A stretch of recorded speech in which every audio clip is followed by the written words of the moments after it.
Well, now the search for a new Bank of Ghana governor is over. And the man who won the race is on the big wall. Dr. Johnson Isiama is our new Bank of Ghana governor. But beyond his nomination, there are key issues that needs to, we need to have a conversation around. Big hurdles ahead. We've spoken about the bank's recapitalization, banking sector cleanup, and also maybe the gold for oil deal and a number of issues that we'll be talking about tonight. Tonight on Beyond the Numbers, I'm a lone wolf. We will not be seeing the figures on the big wall. Tonight I will be drawing the figures from the mouth of two great gentlemen who will be joining me for this conversation. And both of them are from Prempeh College. I have with me Dr. Richmond Etuahine, who is a banking consultant, and also Dr. John Kwache. He is the Director of Research at the Institute of Economic Affairs. Gentlemen, you're welcome to the show. Thank you so much. Well, so I'll start with you, Dr. Richmond Etuahine. This is the man who is going to be in charge of the central bank, the apex bank of the country. But what we are learning from the data that we've gathered from the IMF, report is that even the central bank needs recapitalization. How does Dr. Johnson Isiama head over a bank that needs recapitalization? Thank you. Doc, can you hear me? Yes, I can. Yes, I was asking how he will head, he will lead a bank that needs recapitalization. Well, first, he's an experienced person. Mm-hmm.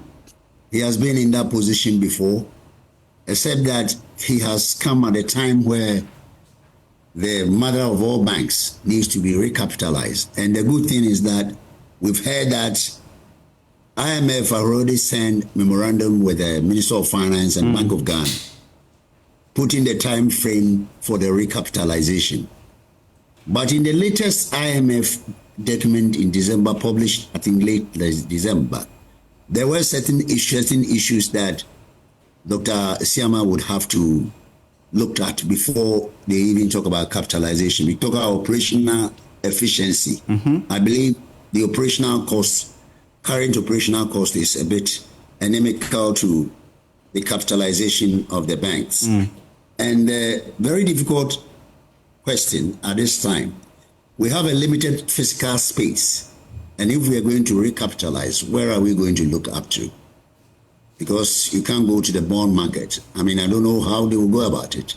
But it's a very difficult and a challenging position as far as the recapitalization of the central bank is concerned. And I believe that Dr. Kwache, who has been there for years, will be able to tell me how they will be able to recapitalize. And I think you have asked my question for me. So, Dr. John Kwache, how will this recapitalization be done? This is the mother of all commercial banks, and it needs recapitalization. Well, okay, so I've heard about the need to recapitalize the bank. I don't know the extent, how much we're talking about. I don't know the numbers. But I believe that the IMF will work with the Bank of Ghana and the government, to do this over a...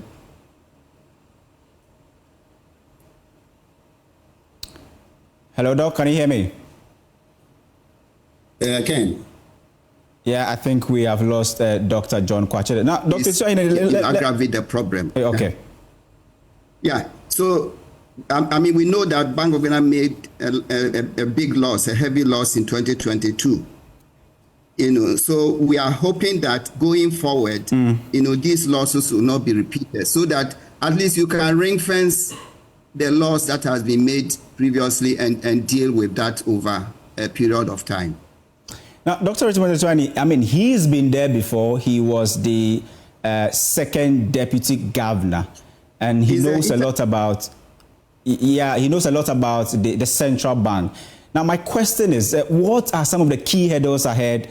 He taking over. What are some of the key hurdles ahead that we should be looking at the moment? I think like from where you've just started, that the capitalization is a key hurdle because you're operating a very limited physical space. So I believe that it's not going to be easy. But when you come to the industry seems to have so many legacy issues, even from the banking sector cleanup. From the literature, I can tell you that from the literature, I have read 3 different figures. Minister of Finance said it was 18 billion, 18.9 billion, 18.99 billion. But in the press, the former president's 7th address, the nation of state address, he said 21 billion. And when I cross-check the facts from the IMF document 2019, which covers 18 and 2019, the figure you see there is about 15.7 billion.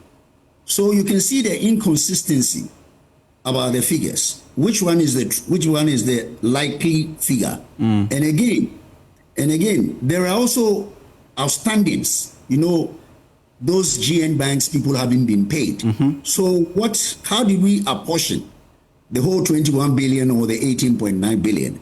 So we had to deal with that one. That one is a very, very critical issue because I believe personally that the way we went around it, we could have taken a different approach. Yeah, I mean, he's been speaking on the banking sector cleanup, and according to him, if we had used a certain approach where he calls some of the banks, very systemic, important banks, where he feels that if we had used that route, we could have just used about 3 to 4 billion Ghana cedis to do the entire banking sector cleanup and not use the excess of, let's say, 15 billion Ghana cedis or 25 billion Ghana cedis that we use. What do you have to say about that? Is this realistic that, that big problem we saw somewhere 2016, 17, 18, 19, between 3 to 4 billion could have solved that problem? When we talk about literature, we are not the first country to have this seismic crisis. If you remember 2008 and 2009, especially the American banks, JP Morgan, Chase Manhattan, Goldman Sachs, you can name them, Citibank, they all nearly collapsed. But the Americans decided to use an approach, what we call the TARP, Trouble Asset Purchased. And what they did is that they funded it and told the banks, recapitalized and told them that work up to pay what you have. But you see, the reason why you couldn't also have done that is that the governance system in Ghana, the corporate governance system in Ghana, is the least talk about it, the better. Because you see, there were related issues, there were bad corporate governance, poor risk management, and a host of other things. But I believe if we have taken our time and look at other models, maybe we wouldn't have incurred such a huge. The latest World Bank update said it's a very, very expensive. They call it very expensive because you're talking about close to 7.1 of the GDP in that time, and also it had impact on our debt because part of the money we were borrowing to come and pay the debt. So we should take a lesson from this so that in future, when we have ourselves up to that level, we wouldn't go that way. Now, let's stay a while longer on the banking sector. And Dr. Kwachi, we've been hearing from the current governor, Dr. Johnson Esiama, and he says that, if you look at the NDC's manifesto, and he seemed to be agreeing with what is in the manifesto, and we understand that he even was a big part in drawing that part of the manifesto where they want to reconsider looking at some of the banks that their licenses were actually, revoked. Do you see the second coming of some of the banks under his tenure?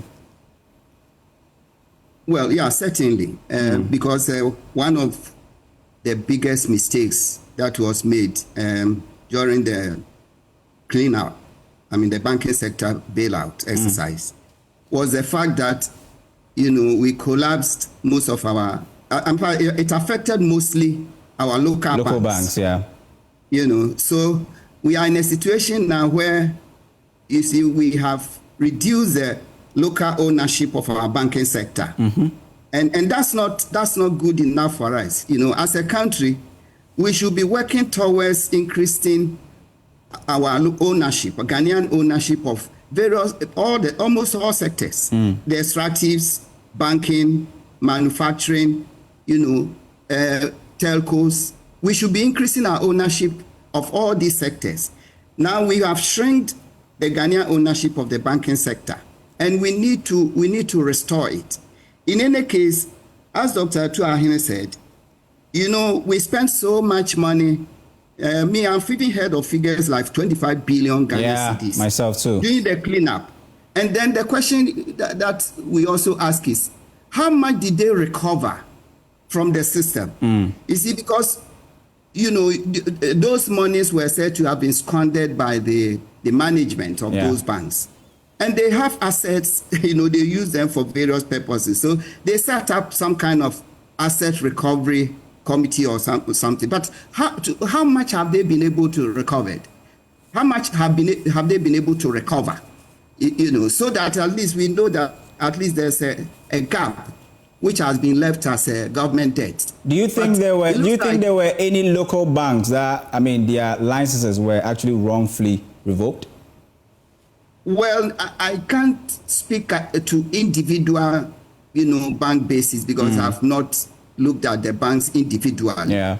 But I'm making a general point that I believe that government, of course, together with IMF, because I believe IMF has to come in, there should be a conversation about how do we restore Ghanaian ownership of the banking sector, because the cleanup could have been done in a different way. In other words, as was done elsewhere during the international financial crisis. You don't close down the bank. What you do is that if there's a problem with management, if there's a problem with governance, go in there, the central bank, go in there, put your people there, put new management in there, put new governance structures in there, and try to strengthen the bank and then restore it to its old glory. But you don't just, close it down.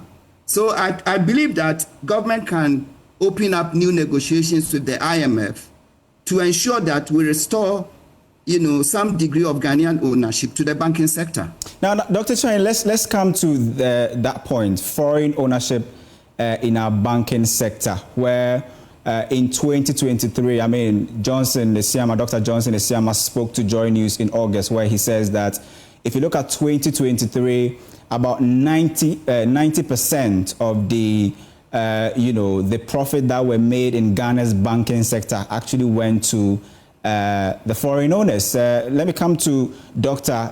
John Kwache on this question, where Dr. Johnson Esiama says that more than 90% of the profit that came in 2023 were actually to the foreign banks. And he says that this is one of the main reasons why we've seen the cedi not being strong. And he admits that when John Dramani Mahama talks about the reset in the banking system and also the central bank, these are some of the things he means that we need to strengthen our local banks and make them stronger.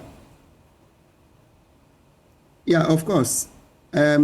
So as I was saying, it's about Ghanaian ownership of our economy as a whole. And the banking sector is just one of the sectors. Subset, yeah. So I believe that we need to increase our ownership of the banking sector if we want to retain profits and dividends and others in the country. And that will help to strengthen the cedi. Yeah. And I can say this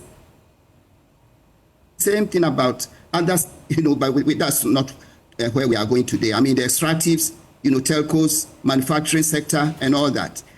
So certainly, if maybe he's right, he has the figures, and if he's saying that as much as 90% of the receipts in the sector, accrue to the foreign, sector, and then they must have repatriated a lot of this outside. That will certainly put pressure on the cedi.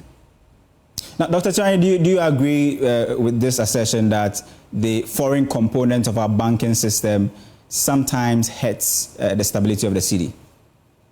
Yes, to a certain extent. Because you see, if you have telcos who control about 90-80% of the telecom systems, they are not Ghanaian business. After every year, they repatriate the profit and it goes into South Africa or wherever it is.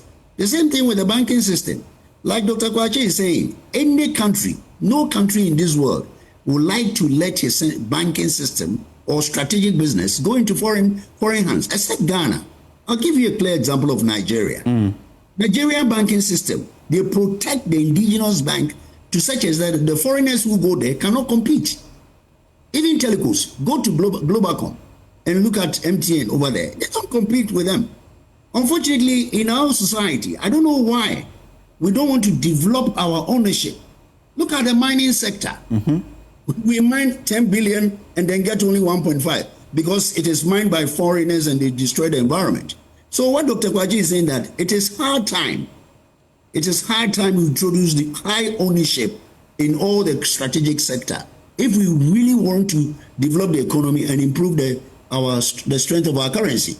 Because it is not only the mining, the banking sector, the mining, the telecos, they come in, even this money transfer business. It's seriously being controlled from somewhere.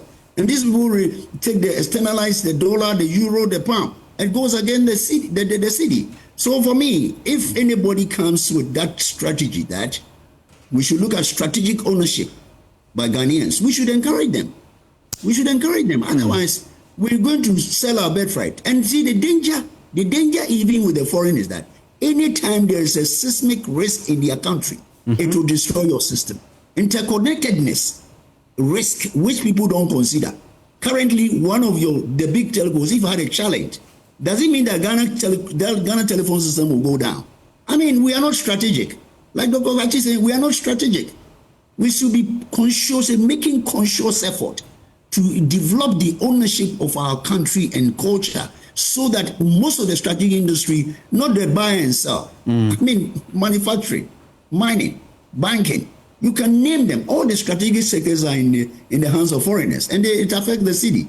So I cannot agree more than what Dr. Pachi has said. I mean, if there's any way that we can pick forward guidance or forward-looking, policies from Dr. Johnson Isiama is the interview he had with Joy News in August, where he agrees with what's in the NDC's manifesto that the current nature of the Bank of Ghana Act needs to be overhauled completely. And he says he made mention of the side of remittances, the foreign exchange part of it, and the fact that you have, directives, sitting in silos, not making it possible for the central bank to have a complete control of what goes on in the forex system where you have, and you have written a lot about, remittances, and he believes that this is one key side that must be looked at. What do you have to say about that? I'll be very grateful if you can look at it very well for me, because it's always, I think that I'll take the remittances, for instance. I mean, it is the gold. It's a super gold. I used to call it super gold. I mean, if you are having about $5.1 billion remittances into your economy, it's bigger than cocoa. It's bigger than gold. So why don't we put a little effort, more effort, strategic effort to ensure that we track and capture most of the remittances rather than allowing it to be externalized against the depreciation of the currency. So for me, one area I would urge him to do is to look at that sector, because that sector is a big, and it's going to be a big component of our BOP, because cocoa is nowhere to talk about. The mining is in foreign hands. Whatever you say, but if remittances, the money would come in. Countries like Bangladesh, they spend quality time and effort to make sure that they track and trace and capture. So for me, I wholeheartedly agree with him. And I pray that you have the courage and tenacity and tenacity build around competences to do that. I would take my hat off, because remittances for me is one thing that we shouldn't joke at all, because it's going to be the super gold of the country. So for me, I agree with him. Now let me come to Dr. Kwache, and Dr. Isiama has spoken about what transpired in 2022, where the central bank had to come in to bail out the government. I mean, we know how much they borrowed to the government, and to some extent, they even had to write off a big component of that in the debt exchange program. He says that that shouldn't have been the responsibility. It's not the duty of the central governor, then Ernest Addison, to come in and, you know, pour in such huge sums of money, and at the end of the day contributed to the big losses that the Bank of Ghana had. Do you agree with him or not, that, I mean, that wasn't the responsibility of the central bank, and that they should have done this in consultation with Parliament, because the new Bank of Ghana Act brings in parliamentary oversight, and they overlooked it and went ahead to spend heavily?